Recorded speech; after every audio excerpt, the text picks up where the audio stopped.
Hi, what's your names? Jasper. And? Brendon? Alright, and what's your project called? It's called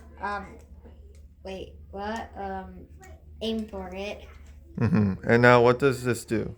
Um, so when you press this button and it's like a curling rock. So when you throw it, then the computer finds out like the speed over time and the speed, and basically, this sensor like senses how many times the needle passes the sensor.